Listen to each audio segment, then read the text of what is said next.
ಕಾಮುಕ ತಂದೆಯೊಬ್ಬ ತನ್ನ ಮಗಳ ಮೇಲೆಯೇ ನಿರಂತರವಾಗಿ ಅತ್ಯಾಚಾರ ಎಸಗಿರುವ ಪೈಶಾಚಿಕ ಕೃತ್ಯವೊಂದು ತಿಪಟೂರು ತಾಲೂಕು ಹೊನ್ನವಳ್ಳಿ ವ್ಯಾಪ್ತಿಯಲ್ಲಿ ಕಂಡುಬಂದಿದೆ.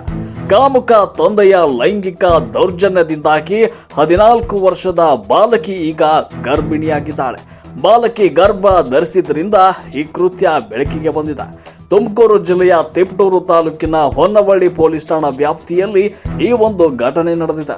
ಆರೋಪಿ ಕಾಮುಕ ಕುಟುಂಬ 8 ತಿಂಗಳ ಹಿಂದೆ ಕೂಲಿ ಕೆಲಸಕ್ಕಾಗಿ ಹೊರ ರಾಜ್ಯದಿಂದ ಹೊನ್ನವಳ್ಳಿಗೆ ಬಂದು ನೆಲೆಸಿತ್ತು. ಇತ್ತೀಚೆಗೆ ಬಾಲಕಿ ಪದೇ ಪದೇ ಅನಾರೋಗ್ಯಕ್ಕೆ ತುತ್ತಾಗ್ತಾ ಇದ್ಲು. ಆಕೆಯನ್ನ ಆಸ್ಪತ್ರೆಗೆ ಕರೆದೊಯ್ಯಲಾಗಿದ್ದು, ಪರೀಕ್ಷೆಯ ವೇಳೆ ಆಕೆ ಗರ್ಭಿಣಿಯಾಗಿರುವುದು ತಿಳಿದು ಬಂದಿದೆ. ತನ್ನ ಮೇಲೆ ತಂದೆಯೇ ಅತ್ಯಾಚಾರ ಎಸಗಿರುವುದಾಗಿ ಬಾಲಕಿ ಆರೋಪಿಸಿದ್ದಾಳೆ. ಕಾಮುಕ ತಂದೆಯ ವಿರುದ್ಧ ಪೋಕ್ಸೋ ಪ್ರಕರಣ ದಾಖಲಿಸಲಾಗಿದೆ. ವರದಿ ನಾಗರಾಜ್, ರಾಷ್ಟ್ರಕ್ರಾಂತಿ ನ್ಯೂಸ್, ತಿಪಟೂರು.